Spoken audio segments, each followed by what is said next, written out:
Friends, welcome to my YouTube channel Manji Sharma teach. तो friends, आज हम लोग इन्वायरमेंट के बारे में कुछ बेसिक जानकारी लेंगे। उसके बाद अगले क्लासों में भी हम उससे आगे उसकी बातों को जानेंगे। तो चलिए शुरू करते हैं। सबसे फर्स्ट जो इन्वायरमेंट है उसको हम हिंदी में पर्यावरण कहते हैं। इन्वायरमेंट को हम हिंदी में पर्यावरण कहते हैं। और जो ये पर्यावरण शब्द जो है ना, वो दो शब्दों से मिलकर बना है, दो वर्ड से मिलकर बना है, दो शब्दों से। और वो दो शब्द हैं परि और आवरण। एक शब्द है परि, दूसरा आवरण। परि का मतलब होता है चारों ओर, जो कि हमारे चारों ओर जो हमारी जो ये पृथ्वी है उसके जो चारों ओर जो हमारे आसपास का वातावरण है उसकी बात कर रहा है। परि का मतलब वही हुआ कि हमारे चारों ओर। और जो आवरण है जो कि घेराव है, जो हम चारों ओर जो हमारे वायु से घिरा हुआ है, जंगल से घिरा हुआ है, या जिस भी चीज़ से घिरा हुआ है हमारा जो वातावरण जो घिरा हुआ है उसे ही हम पर्यावरण कहेंगे। परिजोर आवरण यानी पर्यावरण। पर्यावरण, और इसको हम इस तरह से भी समझ सकते हैं जैसे कि चारों ओर का आवरण या घेराव, चारों ओर का आवरण या घेराव। अब आते हैं पर्यावरण जो शब्द है, यानी पर्यावरण यानी एनवायरनमेंट। ये जो एनवायरनमेंट शब्द जो है, इंग्लिश का जो एनवायरनमेंट शब्द है, वह शब्द की उत्पत्ति फ्रेंच से हुई, फ्रेंच भाषा से हुई। पर्यावरण शब्द की जो पर्यावरण शब्द है यानी एनवायरनमेंट, उस शब्द की उत्पत्ति, उस शब्द की उत्पत्ति यानी जन्म उसका कहाँ से हुआ, कौन सी भाषा से हुआ है? फ्रेंच से, फ्रेंच भाषा से। एनवायरनमेंट या एनवायरोनेर से हुई है, सॉरी मैं मिस्टेक, एनवायरोनेर से हुई है। एनवायरोनेर और एनवायरोनेर से हुई है, जिसका अर्थ है पड़ोस, नाइबर यानी पड़ोस।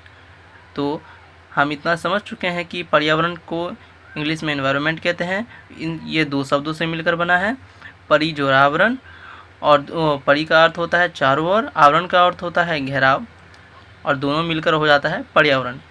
चारों ओर के जो आवरण है, जो हमारे पृथ्वी के चारों ओर का घेराव है, उसे हम पर्यावरण कहते हैं।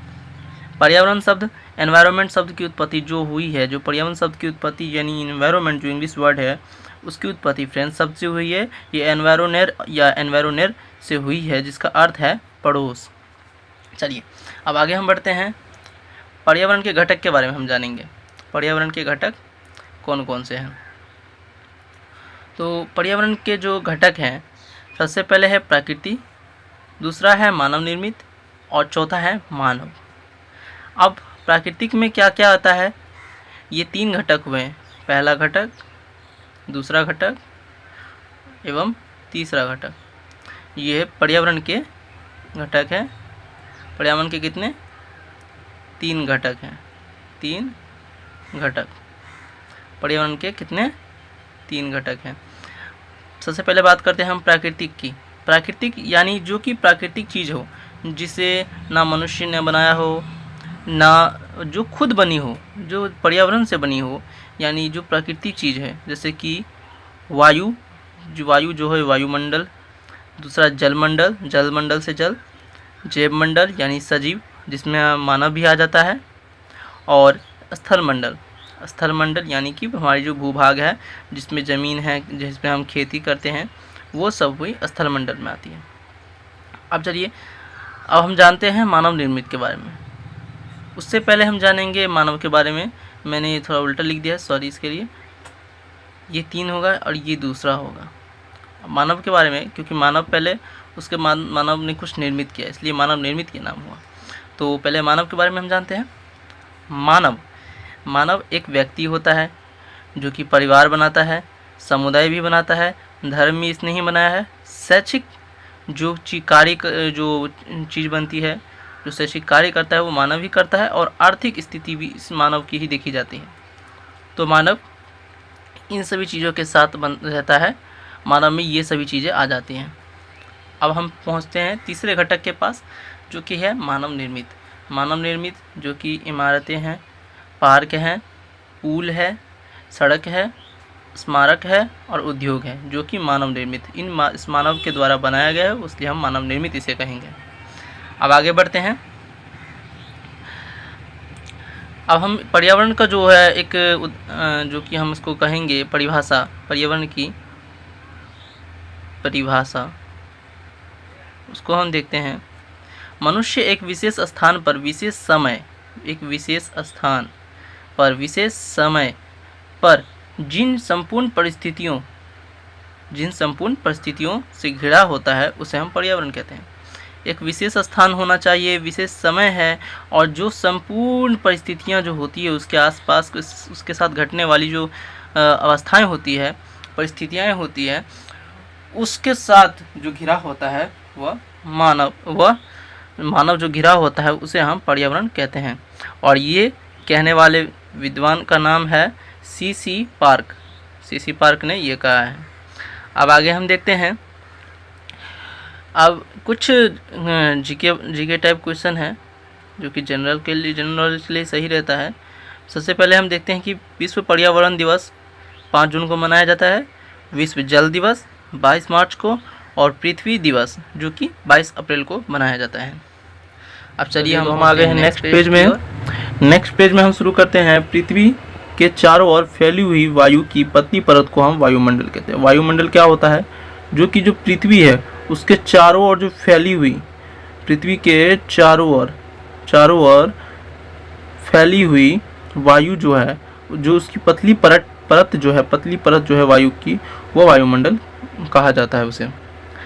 पृथ्वी के ठोस प्रपट्टी या कठोर ऊपरी परत को हम स्थलमंडल कहते हैं।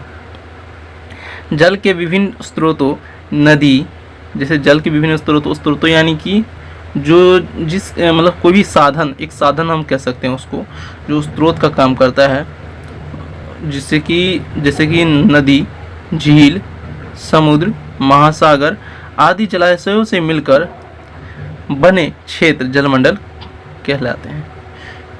एक कहावत हमने सुनी होगी कि बूंद बूंद से तालाब बनता है, और उस तालाब के बहुत सारे तालाब के जुड़ाव से एक समुद्र बनता है। उसी तरह से जलमंडल भी नदी, छोटे नदियों से, झीलों से, समुद्र से, महासागरों से मिलकर जलमंडल बनता है। अब आगे है, पृथ्वी का वह संकीर्ण क्षेत्र जहाँ स्थल, जल, वायु मिलकर पादप एवं जीव जंतु जैव मंडल या सजीव मंडल या सजीव संसार का निर्माण करते हैं। जैव मंडल जो कि कैसे बनता है? पादप और जो जीव जंतु होते हैं, पादप यानी पेड़ पौधे इसमें आएंगे, और जीव जंतु में मनुष्य आता है, जानवर आता है, उससे मिलकर क्या बनता है? जैव मंडल, जिसे हम सजीव संसार कहते हैं। ठीक है, आगे चलते हैं। इसको मैंने थोड़ा देखने के लिए अच्छे से कर दिया है कि ये इम्पोर्टेंट ज़्यादा है, इसलिए सब इम्पोर्टेंट ही है, लेकिन ये कुछ ज़्यादा इम्पोर्टेंट है। अब हम देखते हैं परितंत्र यानी इकोसिस्टम। परितंत्र होता क्या है? इस शब्द का प्रयोग सर्वप्रथम A.G. टॉन्सले ने किया था। A.G. टॉन्सले ने किस शब्द का प्रयोग किया था? परितंत्र यानी कि इकोसिस्टम। इस शब्द परिस्थिति जो परितंत्र है जो है वह परिस्थितिकी है। जो इकोलॉजी शब्द का प्रयोग सर्वप्रथम अर्नस्ट हैकल ने किया था। A.G. टॉन्सले ने क्या किया था? परितंत्र का यानी इकोसिस्टम का, और अर्नस्ट हैकल ने परिस्थितिकी इकोलॉजी शब्द का प्रयोग किया। मशहूर चित्रकार विष्णु चिंचालकर जो है मशहूर चित्रकार थे। क्या थे? मशहूर चित्रकार थे, जो सूखे पत्ते से बढ़िया चित्र बनाते थे। जो कि सूखे पत्ते, विष्णु चिंचलाकर जो कि मशहूर चित्रकार थे, वह सूखे पत्ते से बढ़िया चित्र बनाते थे। और वो कहाँ के थे? वो मध्य प्रदेश के इंदौर के रहने वाले थे। अब हम देखते हैं कि हमारा जो पहला स्कूल है, यानी हमारा या बच्चों का जो कहें, वह स्कूल सबसे पहले परिवार है। हमारा जो पहला स्कूल है वह है परिवार। हम सबसे पहले अपनी परिवार को मैं कर देता हूँ, देख लीजिएगा आप। हम सबसे पहले अपने परिवार से ही सीखना प्रारंभ करते हैं। हम जो भी कुछ सीखते हैं वो अपने परिवार से सीखते हैं। जैसे कि बच्चा जो जन्म लेता है तो सबसे पहले अपने माँ बाप को जानता है, पहचानता है। उसके बाद अपने दादा दादी को, भाई बहन को, सबको उसके बाद पहचानता है वो। हांगकांग के लोगों को हांगकांग के जो लोग हैं उन्हें सांप जो है ना वो खाना पसंद है, बहुत ज़्यादा पसंद करते हैं। जबकि सांप जो है वो खाने की इच्छा होती है, जब भी मतलब उनको सांप खाने की इच्छा होती है तब वो होटल में जाकर लिंग हू फेन, हांगकांग के लोग जो हैं वह सांप खाना बहुत पसंद करते हैं और उनका जब भी मन होता है जो सांप खाने का तो वह होटल जो होता है, उनका जो होटल होता है उस होटल में जाकर लिंग हू फेन यानी सांप का मांस खाते हैं हांगकांग के लोग। चलिए अब आगे आते हैं हम।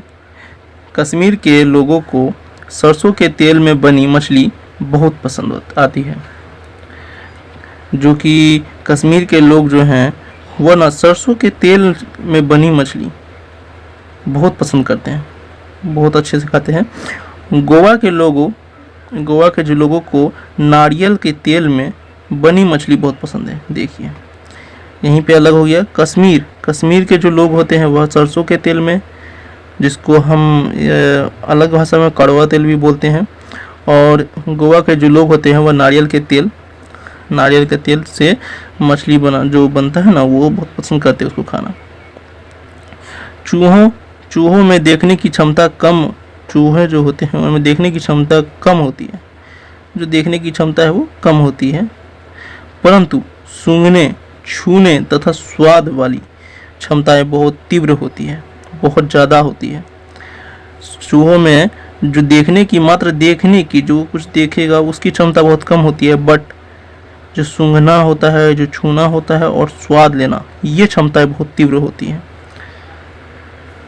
अब जो गिद्ध है, गिद्ध की जो बात करें हम, गिद्ध छोटे छोटे जानवर को खा जाते हैं।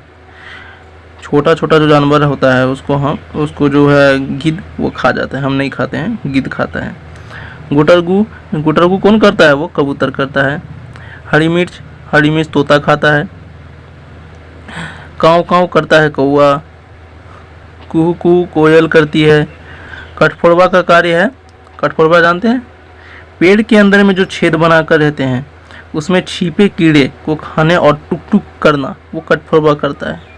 कठफोड़वा जो होता है उसका जो काम होता है वो पेड़ के जो अंदर है ना, पेड़ के अंदर जो छेद बनाता है। क्यों बनाता है? क्योंकि उसमें जो छिपे कीड़े होते हैं ना उसको खाने के लिए, जो कि टुक टुक का आवाज़ करके बनाता है। जब वो बनाता रहता है तो टुक टुक का आवाज़ आता है। उल्लू अपनी गर्दन पीछे तक घुमा लेती है। उल्लू जो है ना वो अपनी गर्दन पीछे तक घुमा लेती है, पीछे तक पूरा टर्न कर लेती है, घुमा लेती है। लुई ब्रेल ये बहुत इंपॉर्टेंट है, इसको ध्यान से देखिएगा। भी आए हैं, इसको ध्यान से देखिएगा। लुई ब्रेल जो है वह कहाँ के थे? फ्रांस के। लुई ब्रेल फ्रांस देश के रहने वाले थे। ब्रेल पद्धति यानी कि ब्रेल स्क्रिप्ट एक लिपि है। लिपि जैसे कि हम लोग का जो हिंदी है, हाँ, वो क्या है? देवनागरी लिपि है, देवनागरी। इंग्लिश जो है वो रोमन हो जाता है, इंग्लिश रोमन हो जाता है। उसी तरह से जो ब्रेल स्क्रिप्ट जो है, ब्रेल पद्धति है, वह एक लिपि है। यह लिपि एक मोटे कागज पर यह लिपि जो किस तरह से यूज आती है? मोटे कागज जो होता है उस पर एक नुकीले औजार से बिंदु यानी कि पॉइंट, एक नुकीले औजार से पॉइंट बनाकर लिखा जाता है, कि वो पॉइंट बनाकर लिखा जाता है, उसको नुकीले पदार्थ से उस एक किसी कागज पर बनाया जाता है। इसे कागज पर हाथ फेर कर पढ़ा जाता है। जैसे कि हम पढ़ते हैं ना कि ऐसे ही हम पढ़ रहे हैं, हाथ ना दिया ना कुछ दिया, लेकिन उसमें जो क्या होता है उसमें इस तरह से पढ़ा जाता है कि आप उस पॉइंट पर ऐसे हाथ देंगे, बहुत सारा ऐसा पॉइंट रहता है, जैसे एक पॉइंट ये हुआ, एक ये हुआ, एक ये हुआ, एक ये हुआ, फिर ऐसे पॉइंट है कुछ, मतलब उसी टाइप से रहता है। बिल्कुल सेम नहीं रहता है, कुछ अलग रहता है। मैं तो बता रहा हूँ, बताने के लिए ऐसे कर रहा हूँ। इस पॉइंट पर हाथ देते हैं तो ऐसे बनता है। यह लिपि 6 बिंदुओं से मिलकर बनता है। यह जो लिपि है इसे 1 2 3 4 5 6 इन 6 बिंदुओं से मिलकर बनता है। सिर्फ 6 बिंदुओं से मिलकर बनता है और हाथ फेर कर इसे पढ़ा जाता है। किस चीज़ पर? कागज़ पर। ब्रेल लिपि अब कंप्यूटर द्वारा भी लिखा जाता है। हाँ, ब्रेल लिपि जो है वो अब कंप्यूटर में भी आ चुकी है और उसमें भी लिखा जाता है। चलिए तो बस आज के लिए इतना ही, मिलते हैं अगले नेक्स्ट वीडियो में। तो अभी के लिए बाय, थैंक यू।